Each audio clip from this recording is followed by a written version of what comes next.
నమస్కారం సార్. నమస్తే. సార్ జగన్‌ని ఇండియా కూటమి వాళ్ళు ఆహ్వానిస్తున్నారు అని చెప్పేసి ఒక వార్త వైరల్ అవుతుంది సార్. అది కాంగ్రెస్ సర్వసభ్య సమావేశం ఒకటి ఉందిగా. అందులో ఈ జగన్ గారి విషయం తేలబోతుందని అంటున్నారు. మరి ఇండియా కూటమిలోకి జగన్మోహన్ రెడ్డి గారు వెళ్తారా? ఆయన సుముఖంగా ఉన్నారా? మీ ఒపీనియన్ ఏంటి సార్ వీటిపైన? ఈరోజు ఇండియా కూటమి లో ఉన్న ప్రధానమైన పార్టీ అయిన కాంగ్రెస్ పార్టీ పార్లమెంటరీ సర్వసభ్య సమావేశం ఢిల్లీలో జరుగుతుంది. దీనికి సంబంధించి మిగతా వాళ్ళు కూడా హాజరవుతున్నారు. ఆల్రెడీ పార్లమెంట్లో రాహుల్ గాంధీ పోరాటం మనం చూస్తున్నాం గత కొన్ని రోజులుగా. నిన్న కూడా పెద్ద ఎత్తున అక్కడ వాగ్వివాదాలు కూడా జరిగాయి. రాహుల్ గాంధీ కులాన్ని గురించి కూడా అవమానకరంగా బీజేపీ వాళ్ళు మాట్లాడారు. కుల గణనకు సంబంధించిన చర్చ వచ్చినప్పుడు కులగణన బిల్లు ప్రవేశపెట్టమని రాహుల్ గాంధీ డిమాండ్ చేశాడు. నీ కులమే లేదు, నీ కులమే నీకు తెలియదు, నువ్వు వచ్చి కులగణన పెడుతున్నావు అని బీజేపీ వాళ్ళు మాట్లాడినప్పుడు ఆయన తీవ్రంగా స్పందించారు. మీరు నన్ను ఎంత అవమానించినా నేను ఈ బిల్లు పాస్ చేసుకునే వరకు వదలను, పాస్ చేయించుకుంటాను అని కూడా ఆయన గట్టిగా మాట్లాడారు. సో ఈ క్రమంలో ఈరోజు ఢిల్లీలో పార్లమెంటరీ సర్వసభ్య సమావేశం జరుగుతుంది. ఇక్కడ డిఎంకే తిరుమలవలం కానీ, అఖిలేష్ కానీ, ఆర్జేడీ లీడర్స్ వీళ్ళందరూ కూడా ఆల్రెడీ ఖర్గేతో చెప్పారు, జగన్ను కూడా మనం కూటమిలో చేర్చుకుంటే మన బలం పెరుగుతుంది, కనీసం రాజ్యసభలో మనం బిల్లులను అడ్డుకోవచ్చు, అట్లాగే మనం అనుకున్న బిల్లుల్ని ప్రవేశపెట్టచ్చు, ఇది దేశవ్యాప్తంగా చర్చలోకి తీసుకెళ్ళచ్చు, మన బలం పెరుగుతుంది. ఎందుకంటే జగన్కి లోక్సభలో 4 ఉన్నారు, రాజ్యసభలో 11 మంది ఉన్నారు. ఇది వెరీ ఇంపార్టెంట్. రాజ్యసభలో 11 మంది కానీ కూటమిలోకి వెళ్తే ఖచ్చితంగా మోడీ ఇబ్బందుల్లో పడతాడు, అన్ని బిల్లులు పాస్ అయ్యే పరిస్థితిలో ఉండవు. అందువల్ల జగన్ని మనం తీసుకుందామని మిగతా నాయకులు, కూటమిలో నాయకులు, ఎందుకంటే మొన్న ఢిల్లీలో ధర్నా చేసినప్పుడు మొత్తం 8 పార్టీల నాయకులు పార్టిసిపేట్ చేశారు. అందులో ఒకరు ఏఐడిఎంకే పక్కన పెడితే 7 మంది కూటమి నాయకులు, అది కూడా ఇంపార్టెంట్ నాయకులు పార్టిసిపేట్ చేశారు.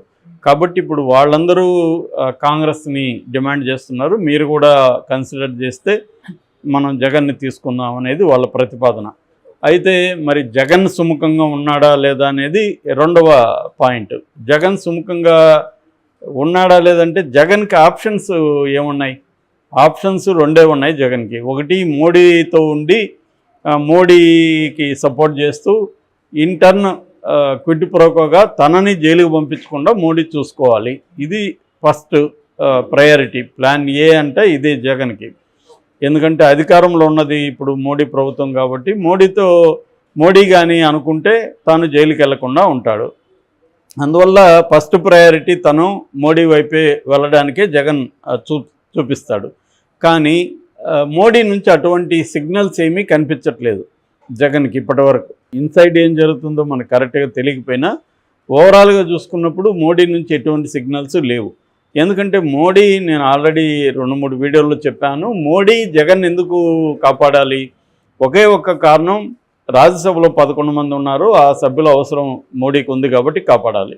రేపొద్దున ఇక్కడ బీఆర్ఎస్ నుంచి 4 ఆఫర్ ఆల్రెడీ చేస్తున్నారు. ఈ 4 బీజేపీలోకి వెళ్ళే అవకాశం ఉంది. ఈ 4 కావచ్చు, అట్లాగే వైసీపీలో నుంచి కూడా కొంతమందిని లాగడానికి చంద్రబాబు ఆల్రెడీ ప్లాన్ చేస్తున్నాడు అని చెప్తున్నారు. ఆల్రెడీ పరిమళ నత్వాని లాంటి వాళ్ళు బీజేపీకి సపోర్ట్ చేసే అవకాశం ఉంది. అలాగా రేపొద్దున ఒక 3-4 అటు జంప్ అయ్యే అవకాశం కూడా ఉంది. అట్లాగే ఇండియా కూటమిలో ఉండే ఎంపీల మీద కూడా ప్రెజర్ పెడుతున్నారు, కేసులు ఉన్న ఎంపీల మీద. ఆల్రెడీ ఉత్తరప్రదేశ్లో ఒక 6 మంది మీద కేసుల్ని కొలిక్కి తీసుకొచ్చే పనిలో ఉంది. అంటే ప్రెజర్ పెట్టి వాళ్ళని తమ బీజేపీలోకి, ఎన్డీఏలోకి లాక్కోవాలనేది ఒక ప్లాన్ కనిపిస్తుంది. ఇది ఎప్పుడైతే జరుగుతుందో రాజ్యసభలో కూడా మోడీకి బలం పెరిగినప్పుడు ఇంకా జగన్ని పట్టించుకోవాల్సిన అవసరం లేదు. రెండోది, మోడీకి ఇప్పుడు ఆంధ్రప్రదేశ్లో జగన్ చంద్రబాబు అంటే చంద్రబాబే ఇంపార్టెంట్, అది అందరికీ తెలిసిన సత్యం. చంద్రబాబు 16 మంది లోక్సభ ఎంపీలు ఉన్నారు కాబట్టి 16 మంది చాలా ఇంపార్టెంట్ ఎన్డీఏ కూటమికి అధికారంలో ఉండాలంటే. కాబట్టి చంద్రబాబుని దూరం చేసుకొని జగన్ని దగ్గర చేసుకునే పరిస్థితి లేదు. ఇద్దరితో మంచిగా ఉండాలనే మోడీకి ఉండొచ్చు, కానీ చంద్రబాబుకి అది కష్టం. చంద్రబాబు మీద ఆల్రెడీ ప్రెజర్ ఉంది. మనం మొన్న కూడా సండే ఆర్కే కొత్తపల్లి గురించి చెప్పుకున్నాం. జగన్ని తొక్కేయండి అని వీళ్ళందరూ చంద్రబాబు మీద ప్రెజర్ చేస్తున్నాడు. యాక్చువల్గా చంద్రబాబుకు ఉన్నది ఏంటి, మనం ఇది మనకి ఒక రకంగా చివరి ఛాన్సు. మనకి ఇక్కడ మన ముద్ర చూపించేసి వెళ్ళాలి. పోయేటప్పుడు ఆంధ్రప్రదేశ్లో చంద్రబాబు ముద్ర అనేది ఉండాలి. ఒక రాజశేఖర రెడ్డి ముద్ర, ఒక ఎన్టీఆర్ ముద్రలాగా చంద్రబాబు 3 టర్మ్స్ పరిపాలించినా కూడా ఆ స్థాయిలో లేదు. కొంతవరకు డెవలప్మెంట్ ఐటీ సెక్టర్కి ఉంది, కానీ ఇంకా ప్రత్యేక ఆంధ్రప్రదేశ్లో ఇది లేదు. కాబట్టి ఇప్పుడు ఆంధ్రప్రదేశ్లో అది చేద్దామనే ఆలోచన ఆయనకు ఉంది. కానీ అది సాధ్యమవుతుందా అనేది చూడాలి. ఎందుకంటే ఆయన మాట అందరూ వినే పరిస్థితి తెలుగుదేశంలో ఉందా, ఆయనకు అంత కంట్రోల్ ఉందా అనేది డౌట్ఫుల్లే. ఎందుకంటే ఇప్పటివరకు పరిణామాలు చూస్తే ఆయన మాట కూడా వినట్లేదు. ఎవరికి వాళ్ళు రెచ్చిపోయి చేస్తున్నారు. ఆయన ఖచ్చితంగా కంట్రోల్ చేస్తున్నాడు చాలా వరకు, కానీ అంత కంట్రోల్లో ఉండదు. ఎందుకంటే గతంలో వైసీపీ బాధితులు తెలుగుదేశంలో గమ్మున ఉండరు కదా వాళ్ళు. సో ఇది ఒక విసియస్ సర్కిల్. 2014-19 ఏమో వైసీపీ మీద తెలుగుదేశం వాళ్ళు దాడులు చేశారు కాబట్టి మేము మళ్ళీ మా అధికారంలోకి వచ్చినాక మేము చేస్తామని వాళ్ళు చేశారు. మీరు చేశారు కాబట్టి మేము చేస్తామని ఇప్పుడు వీళ్ళు చేస్తున్నారు. ఇదొక రివెంజ్ విసియస్ సర్కిల్, అది జరుగుతుంది. ఏదేమైనా జగన్కి ఆప్షన్ అయితే లేదు ఫైనల్గా. అందువల్ల మొన్న అయితే కాంగ్రెస్ ఎందుకు రాలేదు అంటే మీరే అడగండి కాంగ్రెస్ను అని కాంగ్రెస్ మీద జగన్ విమర్శలు పెట్టాడు. కానీ పెట్టినంత మాత్రాన జగన్ కూటమిలోకి వెళ్ళడాన్ని చెప్పలేం. అంటే జగన్ ప్రస్తుత స్ట్రాటజీ ఏంటంటే మోడీని ప్రెజర్ చేయాలి. నన్ను నువ్వు తీసుకోకపోతే నేను కూటమిలోకి వెళ్తాను, నువ్వు ఎలాగూ సేవ్ చేయనప్పుడు, నువ్వు ఎలాగూ నన్ను జైలుకు పోకుండా ఆపలేనప్పుడు నేను ఇంకా నీతో ఎందుకు ఉండాలి అనేది జగన్ ప్రశ్న.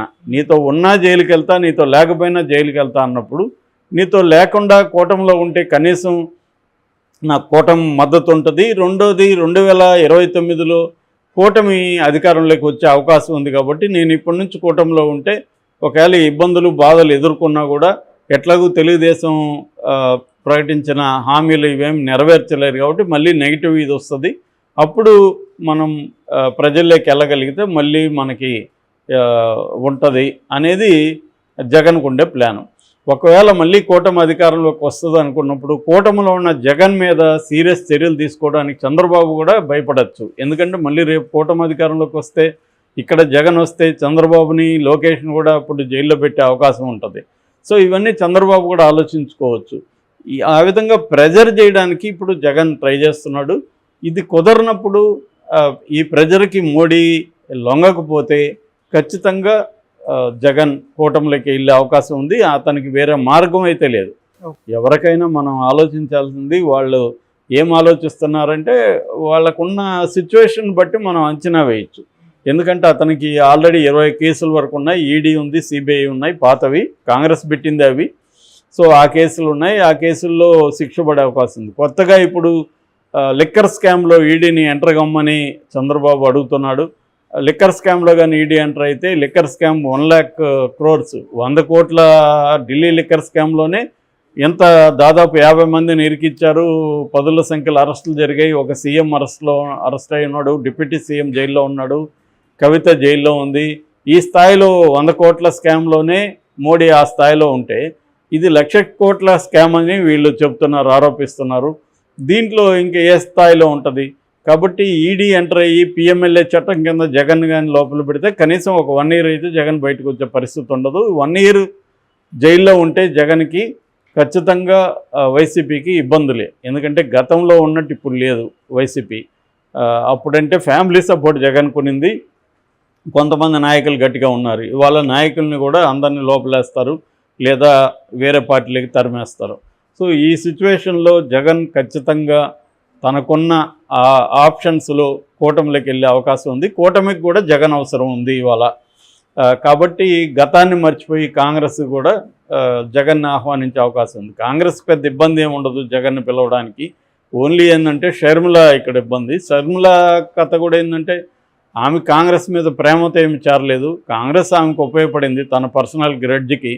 కాబట్టి రేపొద్దున జగన్ కూటమిలోకి వెళ్తే ఈమె తెలుగుదేశంలోకి వెళ్ళడము లేదా స్వతంత్ర పార్టీ పెట్టడము ఏదో ఒకటి చేస్తుంది. కాబట్టి కాంగ్రెస్ వాళ్ళు అక్కడ కాంగ్రెస్ పార్టీ ఎలాగూ డెవలప్ అయ్యే పరిస్థితి కనబడినప్పుడు షర్మిల కోసం జగన్ ఎందుకు వదులుకోవాలి అనుకోవచ్చు కదా కాంగ్రెస్. ఎందుకంటే మిగతా సభ్యుల ఒత్తిడి కూడా అక్కడ ఉంది, ఇండియా కూటమి సభ్యుల ఒత్తిడి. ఏ రకంగా చూసినా నాకు తెలిసి జగన్ కూటమిలో చేరే అవకాశాలే ఎక్కువ కనిపిస్తున్నాయి.